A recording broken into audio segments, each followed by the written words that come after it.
we'll go ahead and get going. I am Dr. Scott Runyon. I'm here with Aaron Lifford. Did I say that right? Lifford. Lifford? Yeah, okay, all right. Work. And he and his wife own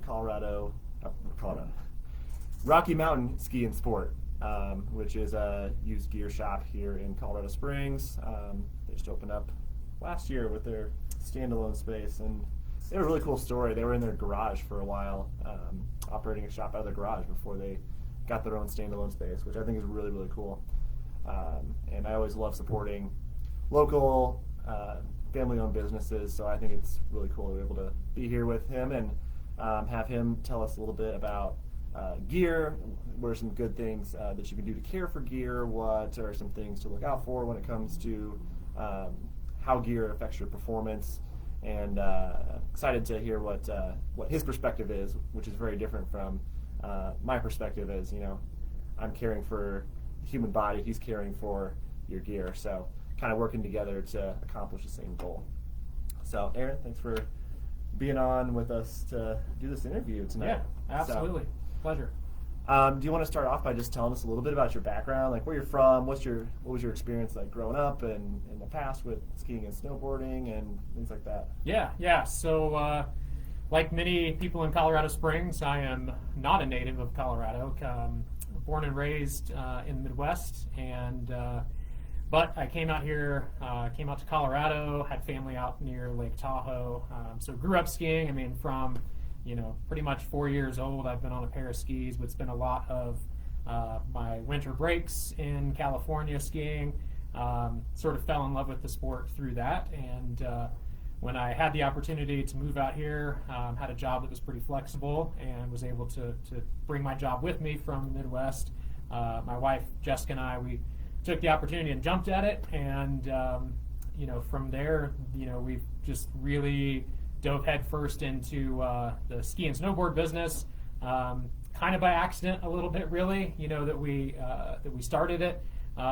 We had a lot of family that was coming into town. I think there were probably 10, 11 people coming in from out of town, and of course, when you live in Colorado, you get the out of town family that comes in, and everybody needs gear. So I got tasked with find everybody skis and boots. That way we don't have to rent them for 4 or 5 days. So I was able to acquire some gear, but I found it pretty difficult to find a shop that would set the gear up. Found it difficult, really. Some shops will have a lot of skis, but no boots. That was one of the issues that we ran into. So when I had that experience, it kind of a light bulb went off in my head and thought, well, maybe there's something to this. Maybe there's a demand for a shop that can provide quality gear, from folks that know how to set the gear up. So we, after my family left, we had quite a few pairs of boots left over that didn't fit and things like that because I overbought, and so we sold off some of the skis and snowboards. And what I found was that a lot of people were really appreciative of the fact that I knew how to set the equipment up. I could give them advice on how the boots should fit, and from there, it just sort of grew. I thought, well, let's do this a few more times, and it was really started out purely as just a side hustle, and it just evolved into slowly but surely taking over my little one-car garage here in Colorado Springs, and then last year with the pandemic, we being in a one-car garage, we had 100 or so pairs of skis, probably around 60 pairs of boots, on display in the garage. Had a little workstation to be able to service people's equipment. Wow. And when we'd have a family of 6 come in for an appointment to get fitted and to check out gear and stuff, the space became really small. So we thought, well, let's look around and see if we can find some reasonable commercial space. And lo and behold, just a few minutes from our house, we found a little 1,500 square foot shop, and we thought oh my gosh, it was like 10 times the size of our garage. But as we moved into it, then we no longer had to have appointments like we did running a home-based business. So we became really, really busy last year. So we've been in this space for a little more than a year now. and do everything now from used gear to new to rentals. Mostly downhill kind of resort-oriented skiing and snowboarding gear. We do have a little bit in the backcountry, cross-country space, but for the most part, we really try to focus on affordable kind of quality gear.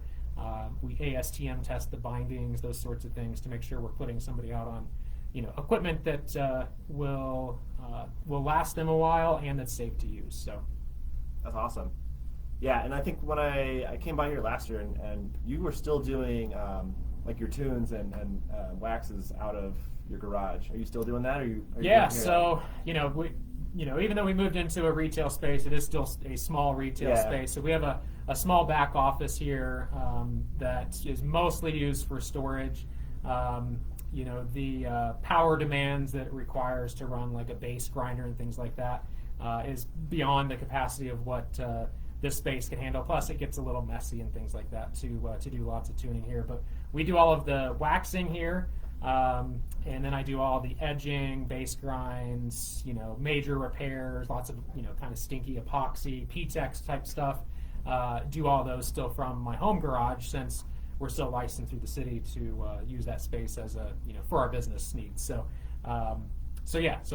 we kind of split the two, but it works out pretty well because we're still small and we're able to kind of maintain the volume that we have. So yeah, you mentioned like a lot of shops don't have boots. I am looking over here at probably about 200 pairs of ski boots sitting along the shelves here. Like it's you have no shortage of ski boots in this shop. Yeah, and even still, what you see here is just a fraction of what we have. I mean, we have several off-site storage locations where we keep a lot of the stuff because we specialized in used equipment. It requires us to make very, very large purchases. I mean, we had several over the summer that were we were buying 300 pairs of boots at once. Wow. And several hundred pairs of skis. So, wow.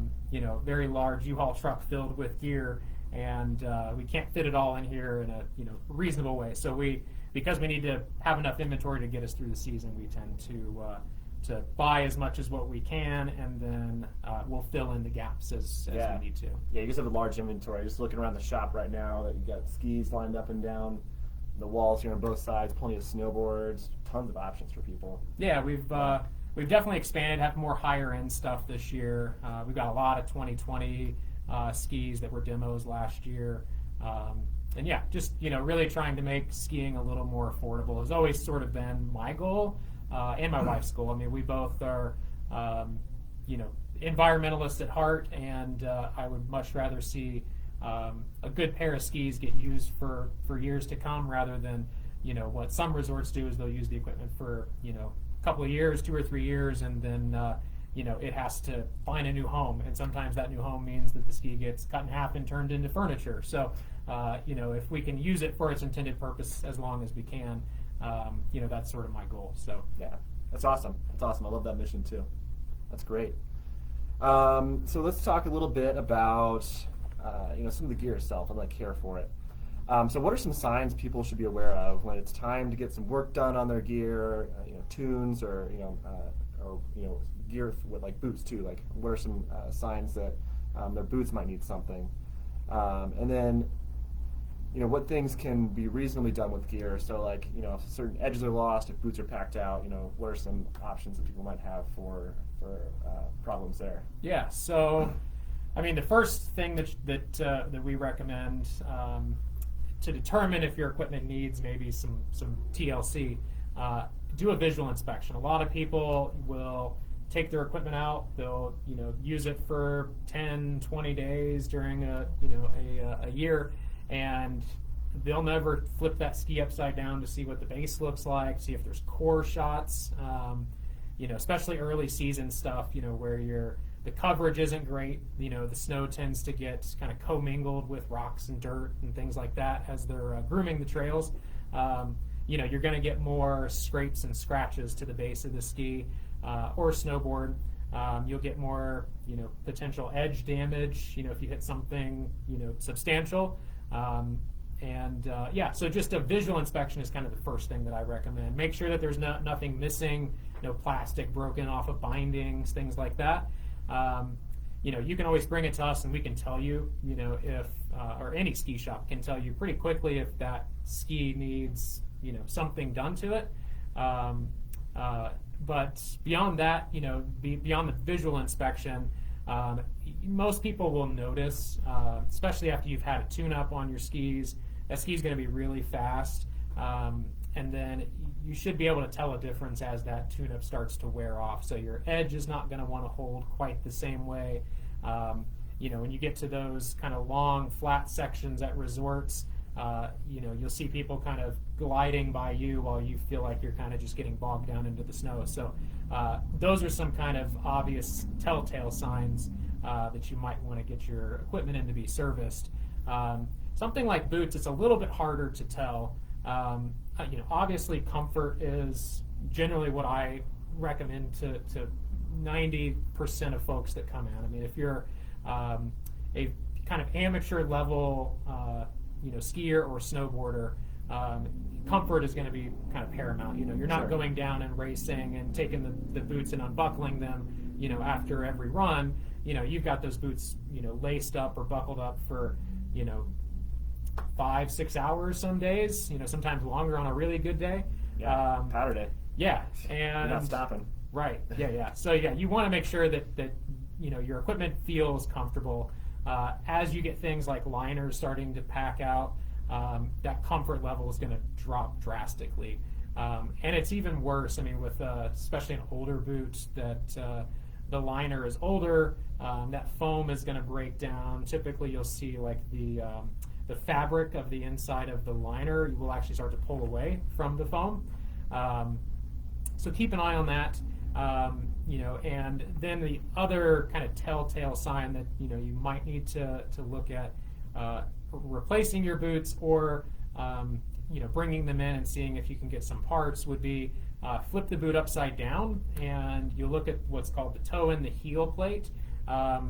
Those two areas, where you're walking, especially on ski boots where you've got a hard plastic surface in most cases. The toe and the heels will get worn and you'll get kind of a rounding on the toe and the heel, so it won't allow the boot to engage in the binding as it typically should. So if you're struggling to get into the binding, could mean that you might need a toe or heel lug replaced on your boots.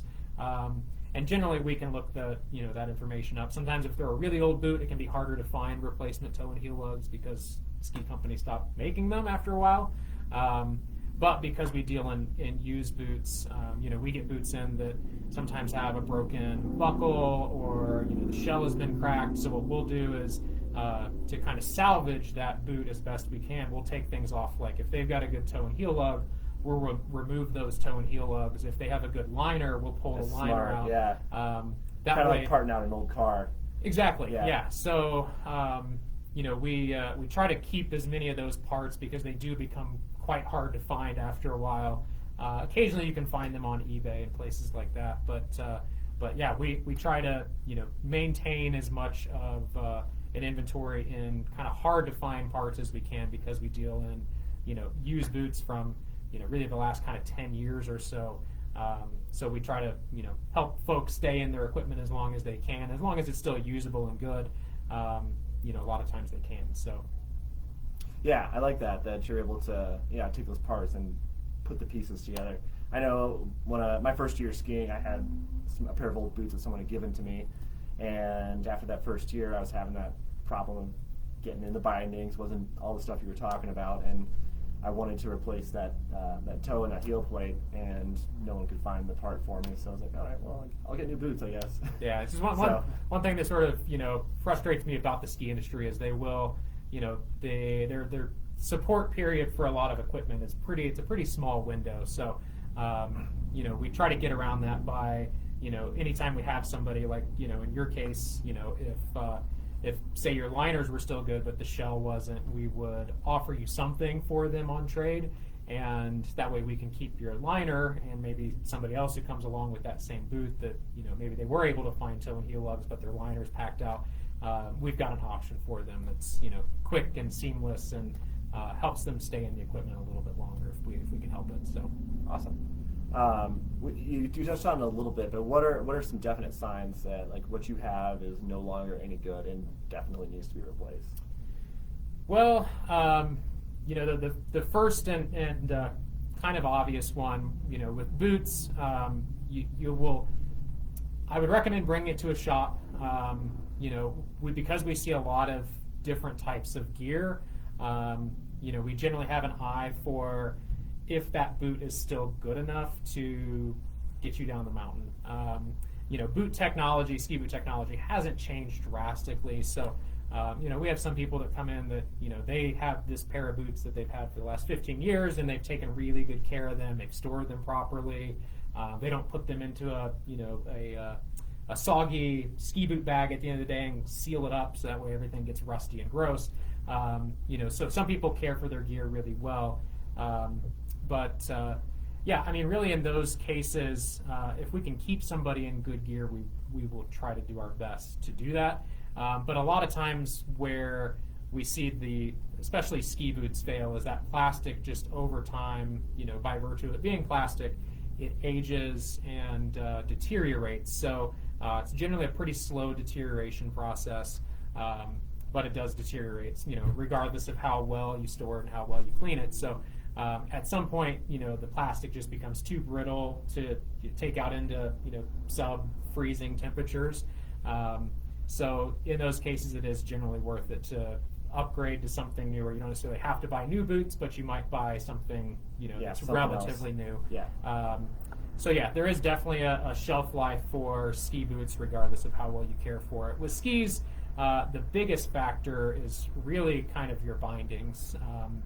Skis come in, with bindings that are either indemnified or non-indemnified, meaning the manufacturer is still supporting.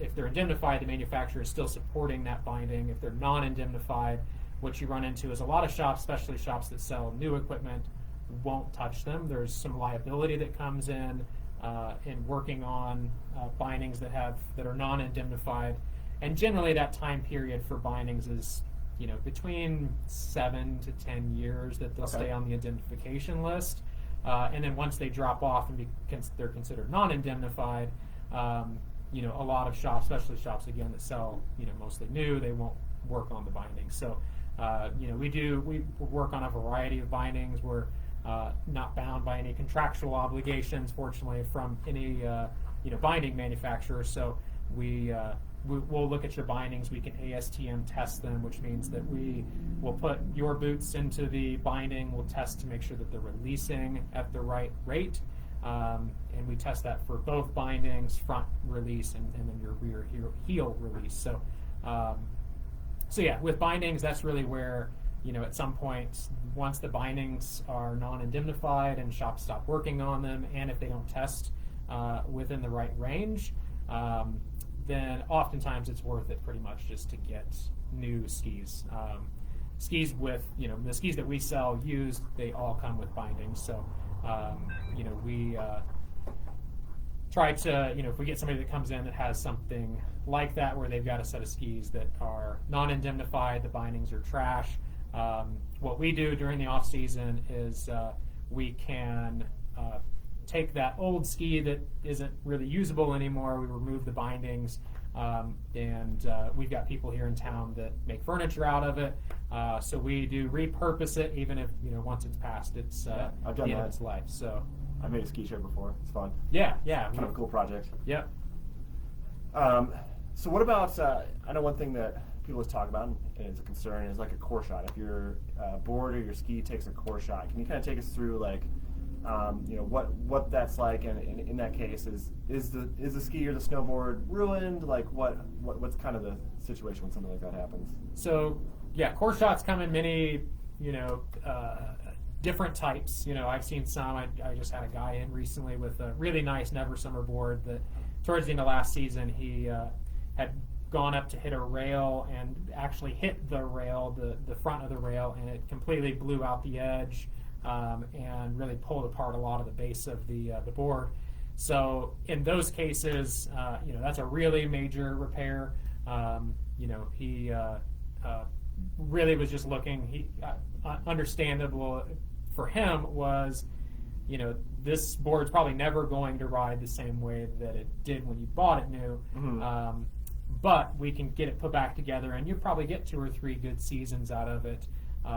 It takes a lot of time. I mean, it took me, I had to work on his board over the course of 3 days because of the amount of epoxy and dremeling and cleaning out the core shot to get me to some good material that would actually adhere, because we had to put new base material into the bottom of the board. So that's a really extreme example. What I see most often is somebody's hit, say, like a rock or a root or stump or something like that, some sort of something hard, and it'll dig in through the base of the ski, so base of the ski or board. And generally what you're looking for with a core shot is, can you see wood or some sort of other material that's not your base? Yeah. So if you're looking at a hole in the bottom of your skier board and it's something that's not your base material, then it's a core shot. Oftentimes, with adult equipment, it'll be some kind of wood or something like that. And in those cases, you can certainly fix it yourself. With a stick of P-Tex and a little bit of time, you can generally fix a core shot if it's in the center of the ski, so meaning like it doesn't butt up against the edge. But I would say probably 80% of the core shots that I see are right on the edge of the ski or the board, meaning that something slid across and then it catches right at the edge and it'll just kind of dig into the skier board. Okay. Sometimes it'll pull the edge away from the ski, which in that case is not good, because then you have to get a replacement edge put in. So a lot more work to do that, but in most cases it doesn't pull the edge away. It'll just dig into the core of the ski, and then from there we have to use a material called base weld to get in there and actually create some material between the base of the ski and the edge of the ski, because when you go to put P-Tex in, P-Tex won't adhere to a metal edge. So it's a little more complicated when it gets to the edge of the ski, but yeah, it's definitely worth fixing a core shot. Like as soon as it happens, you don't want to ski or board on that piece of equipment for too long, because as the name suggests, it's into the core, which means you're going to get water, debris, dirt, things like that are going to get in there and contaminate that. So it just makes it harder when you go to have it repaired, because we got to get down to some good material, and if there's a bunch of gunk and stuff that's covering it, it just means we got to cut more of that material out to get to something solid. So yeah, definitely worth it to get it fixed. And generally, it's not super expensive to have a core shot fix. I mean, I fixed core shots for $20, so they're relatively inexpensive as long as they're not huge. Now, the example with the snowboarder, he had edge damage, and then we had to do what's called a patch to put in for the base of the ski or the base of the board. That was about an $80 repair. So, but again, it doesn't take a lot of time. It just, we have to split it up over multiple days. So we give the epoxy and all the stuff that we're using to repair that base time to set up before we get to sanding and doing a base grind and those sorts of things. Yeah, so you're not going out the next day. Yeah, not going out the next day generally. Yeah. So, but it's something small too. I mean, I have had plenty of people last season that would come and they had a core shot, and I'd say, I can get this. I can get you something rideable for tomorrow, but it's probably not going to last you through the weekend. So. Yeah. In those cases, we can do something, kind of a quick fix to get you back on the slopes. But yeah, don't expect that, small kind of temporary patch to hold, because sometimes they pull out pretty quickly. So that's not what we prefer to do. We prefer to fix it once and kind of be done with it. But yeah, sometimes you got to do what you got to do. So yeah, and so those, especially those smaller fixes on those boards and those skis, they ride pretty much the same as before the core shot? Yeah. So we'll go through the process to grind the base of the ski down. We'll flatten the base of the ski. Try to flatten the base of the board. Boards you can't really flatten totally, but you can get them pretty close. And yeah, I mean they're pretty much. Most people can't tell any noticeable difference. For the majority of core shots after they're fixed. Yeah. Awesome. Yeah. Very good. Another question, as you were talking, going back to a few minutes ago, you brought up bags for your boots. Now, and you were talking about putting them in a bag. I don't use a bag. I don't actually know anyone that uses a bag for their boots. But if you do use a bag for your boots, and you were talking about them potentially rusting out and things like that, are you anti-bag for your boots, or is it? Yeah. I don't want to say I'm anti-bag. Okay. We do sell. I mean, we got a lot of like secondhand bags here in the shop. We don't sell any new. But yeah, I don't want to put down people that throw their equipment into a bag. But the problem with most bags is they don't breathe very well. So the issue that you run into with boots, I see it with skis all the time, where somebody throws their skis that still have snow on them, they're still wet, into a bag, zips it up, throws it in the back of their car, and then goes home, and they don't come out of that bag until the next time they get to the resort. The problem with that is all that moisture, it just stays there. So the edges get rusted, the bindings will not release as they should, because you're allowing corrosion to get inside the binding. So it's always best with, it probably goes with any type of sporting equipment that you would put into a bag. Make sure it's dry before you throw it into the bag. I keep my skis in a bag, mostly so that I don't get them confused with the other stuff that we're selling here in the shop and service. But I generally don't, after I leave the resort, I don't put them into the bag right away. I go home, let them air out in the garage, and then I'll put them in a bag. So that way I'm not putting something in there that's still wet. So you just have to be mindful of.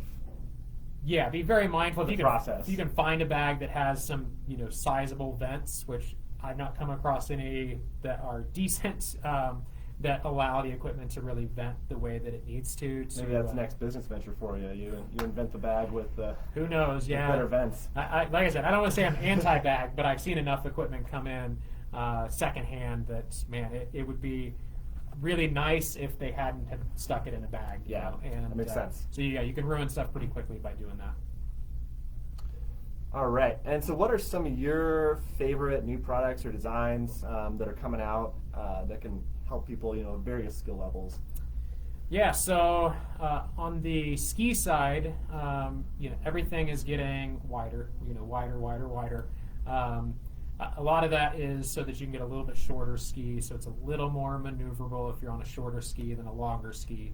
We have a lot of, because we deal in secondhand stuff, a lot of guys that have been skiing for 30, 40 years come in and they love to share how they used to size themselves for skis, which is, stick your arm all the way up in the air, and wherever your hand, the tips of your fingers are, that's the length ski that you should be on. So of course, so these used to be a lot longer. They used to be a lot longer. Yeah, wow. 200 plus centimeter skis were all the norm, and so now everything is much more subdued. Skis of course are come around with parabolic shape and things like that. But on the ski side, so wider is really where it's at in especially Colorado and out west here. On the snowboard side. There's been a lot of progression there with the shapes of the boards. So, when boards first came out, everything was cambered shape, meaning it kind of had an arc in the center of the board, so the tip and the tail was in contact with the snow. The problem with that is when you catch an edge on a cambered board, you'd eat it pretty hard. And it was also just a little bit harder shaped for most people to learn on. So the progression from that has been to a flat or a rockered board, and that still is pretty prevalent. A lot of your big manufacturers are still that's kind of their base level boards, or the rocker or the flat style boards, meaning that it's kind of opposite of the cambered board in that you have more of the shape where the center of the board is in contact, rather than just the tip and the tail. Makes for an easy board to turn and maneuver, but it's a pretty scary board at higher speeds just because all your weight's right underneath the center of the board rather than kind of spread out lengthwise, to the tip and the tail. But I mean, some of the kind of pioneers in the board shape space now, Capita, GNU, Never Summer is a big one here in Colorado. Everybody loves Never Summer. They have now, some really advanced shapes with what they call like triple camber. So when you look at the bottom of the board, it just sort of looks like a wave. but there is some science behind it. So they're putting rocker in certain areas and camber in other areas. So what that does is it gives you a board that kind of handles like an older style cambered board, where you have, you're able to maintain higher speeds and things like that, but it's really hard to catch an edge with some of the more advanced kind of hybrid shapes, as they're calling them. So yeah, I mean, we new this year for us is we're Never Summer demo shop. So we have a whole line of Never Summer boards Awesome. for people to demo and try out, because we get a lot of questions from folks. The cambered boards are still certainly around and they're still popular and they have their own place, as do the rockered boards, but that hybrid shape is really what a lot of people are going towards, because it's kind of like your all mountain snowboard, in that it does everything pretty well. And yeah, it's just a little bit safer, more predictable ride than what you get with the old cambered stuff. So that's kind of the new thing in the snowboard world. Of course, you've got, on the boot side, Boa Boots are all the rage, and a lot of manufacturers now. That's the only thing that they're producing. So they've completely gone away from your traditional lace to the dial kind of knob reel, that they call them, the Boa branded stuff. So so we carry Nidecker here in the shop now, and that's all that they offer is Boa Boots. And yeah, we'll have a few other brands as well, but yeah, the Boa is definitely preferred by a lot of people because you can make just small adjustments. On the ski boot side, like I mentioned earlier, not a lot has changed with ski boot technology. A lot of manufacturers at least have come around over the last 5 to 10 years or so, and they're making boots for ladies, actual lady, real people, ladies with different size calves. That's one issue where for many years there was a real challenge for a lady that had a bigger calf to fit into boots.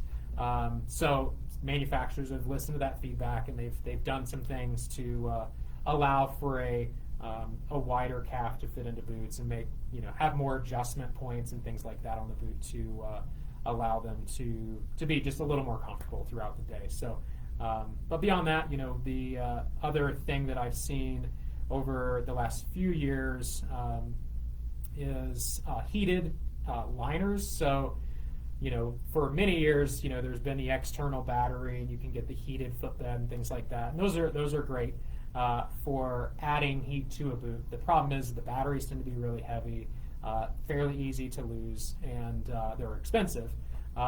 So now, like Solomon came out with what they call their custom heat boot.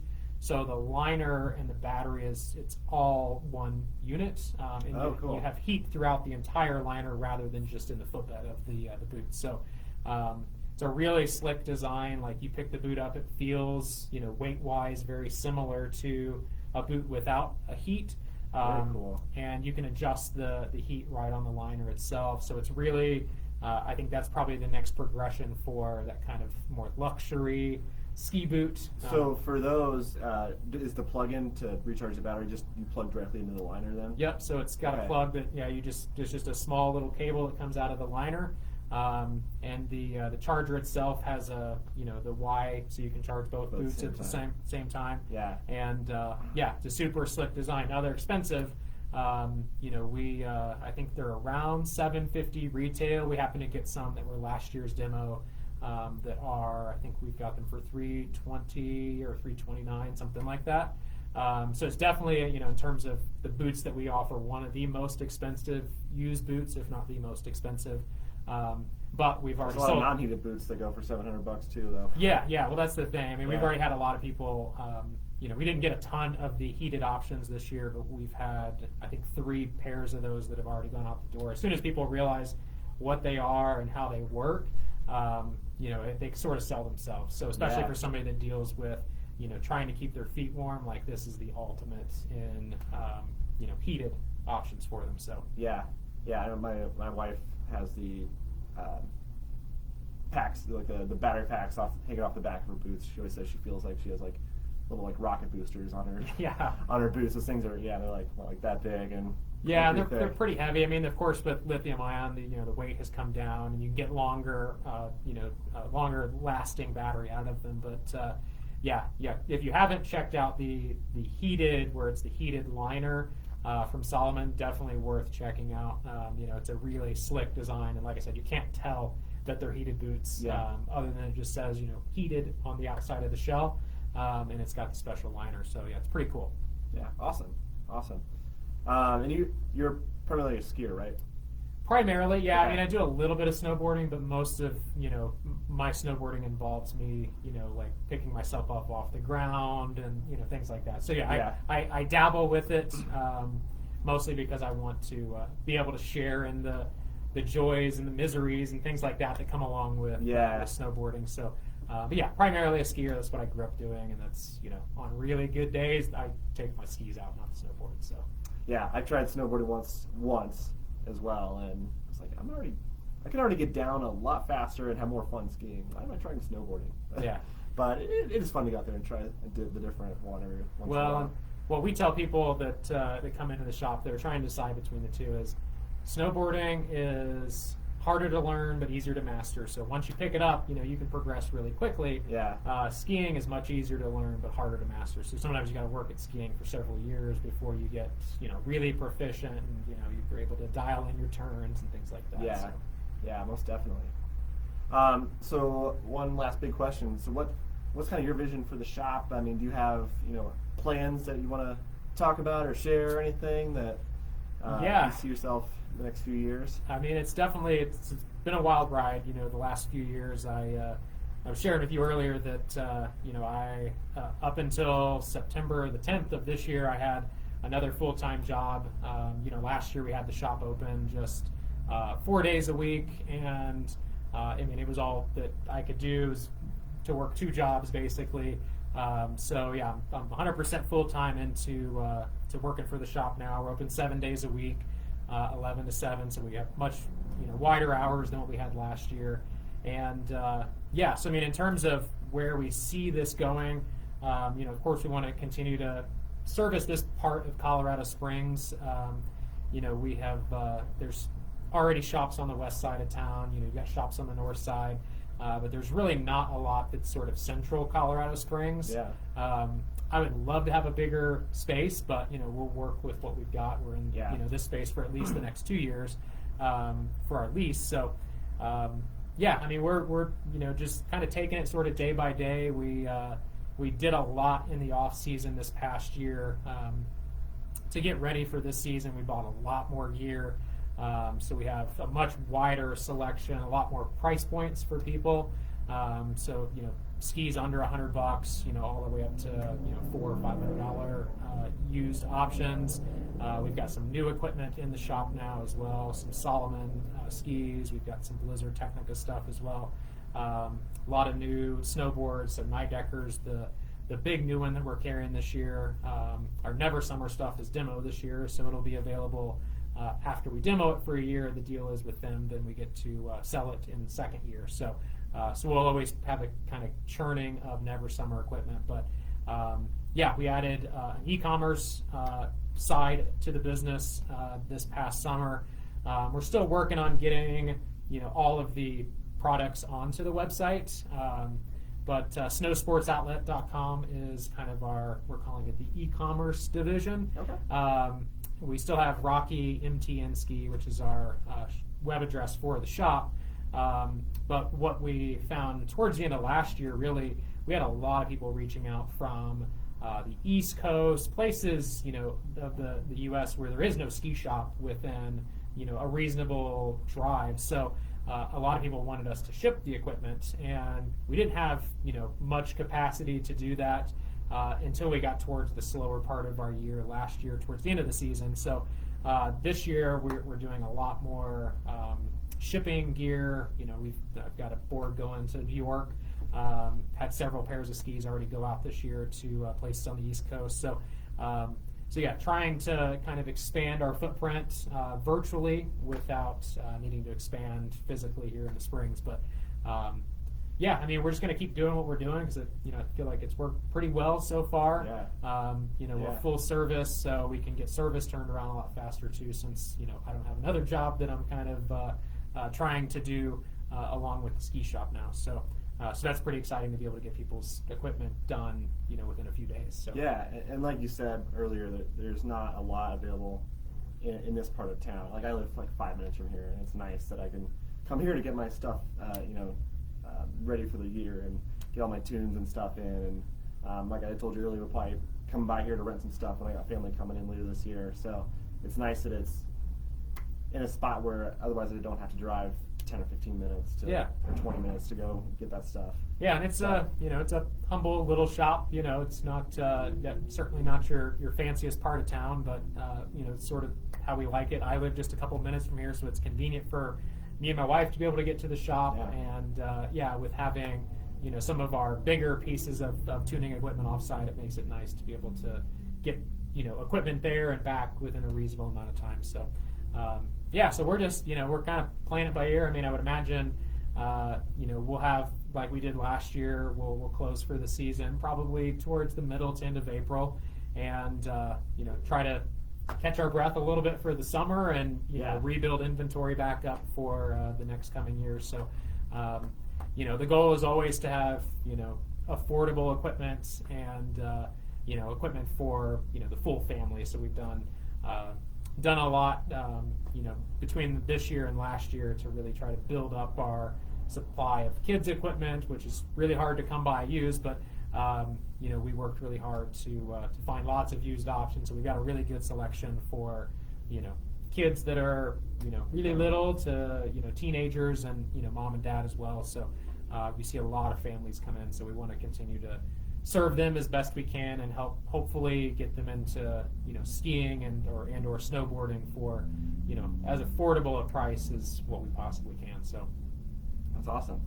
Well, Aaron, thank you so much. You've given us so much information on caring for your gear and things to look out for and how that can affect a good day on the hill versus a bad day.